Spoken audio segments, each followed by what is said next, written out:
"Master Robinton, it is good to see you," Avos said, as the harper entered. "You are well?" Robinton laughed softly, and eased himself into the chair he had occupied for so many hours in the recent past. "Can't fool you, can I?" "No. The effects of inappropriate Fellis administration?" "Yes, I must assume so," sighed Robinton. "You have not consulted Master Oldive?" Avos's tone was sharp. Robinton waved one hand, dismissing the advice. "He has enough to do, teaching his healers all the new techniques he learned while doing your work. That will take him the rest of his life." Robinton felt at ease here in the Avos room, as he did not at Cove Hold, especially when Littell and Dram kept treating him like an invalid, which he had to admit he was. He heard the chatter of students changing classes in the hall. "The classes continue?" he asked, well pleased that they did. "The classes continue," Avos said, using that soft, almost rueful tone that had surprised the harper before. "The machines now harbor all the information this world will need to build a better future. The future which you have given them," Robinton reminded Avos. "The priorities for this facility have now been met."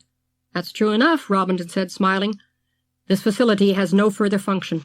"Don't be ridiculous, Avos," Robinton said somewhat sharply. "You've just got your students to the point where they know enough to argue with you, and to resent the superiority of this facility. No, Master Robinton, the task is done. Now it is wise to let them seek their own way forward. They have the intelligence and a great spirit. Their ancestors can rightfully be proud of them. Are you? They have worked hard and well.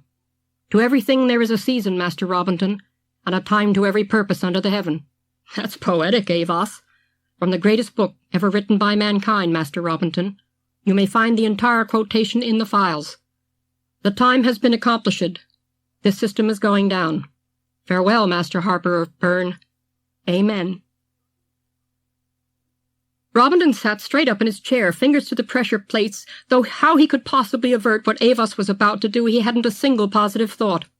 The screen, which had paraded so much knowledge, issued so many commands and diagrams and plans, was suddenly blank, lifeless. In the right-hand corner, a single line blinked. "And a time to every purpose under the heaven," Robinton murmured, his throat almost too tight for him to speak. He felt incredibly tired, overwhelmingly sleepy.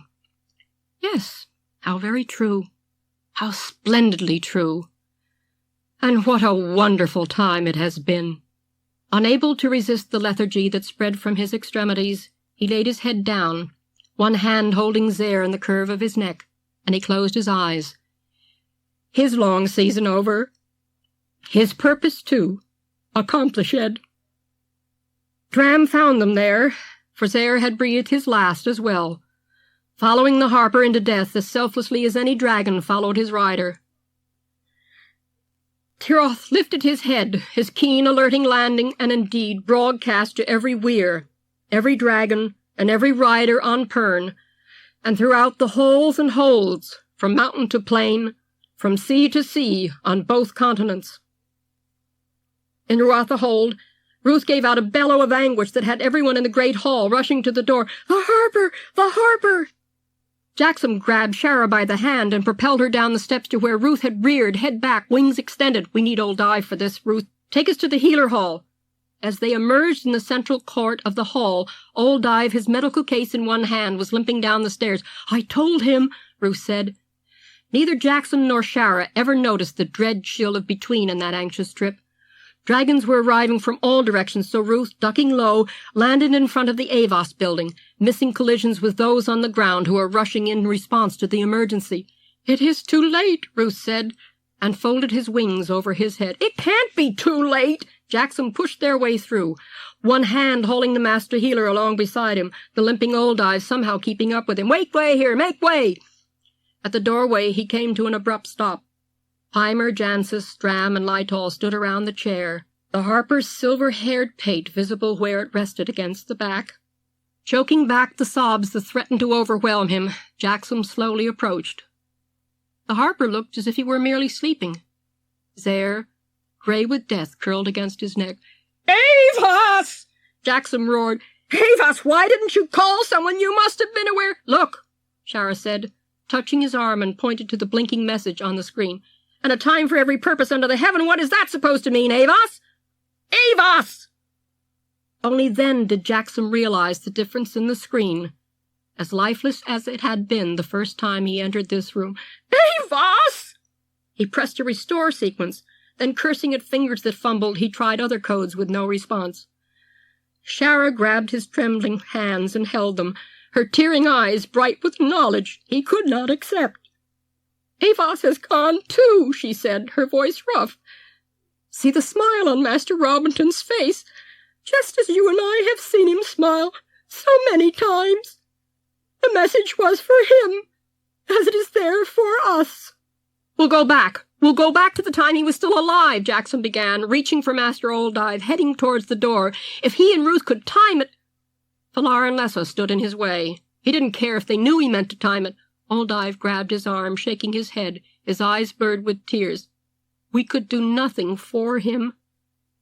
A time for every purpose under the heaven, Jackson. And it was time for the harbor."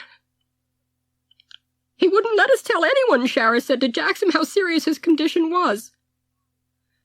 "It was only a matter of time," Olddive murmured, peering up at him, his long face grew with sorrow. His heart was badly strained by the abduction. This was a kind ending, Jackson, no matter how abrupt and unexpected. "I know Robinton wasn't well," Jackson said, shaking his head, tears coursing down his cheeks. "And I don't understand about Avos, too." "He tells us plainly enough," Dram said. Having recovered his composure, he pointed to the message. "He has served his purpose in helping us destroy Thread. You will come to realize just how wise Avos was in this. We were beginning to count on him too heavily." "Machines can't die!" Jackson chewed the words out resentfully. "The knowledge he gave us will not," Valar said. Place.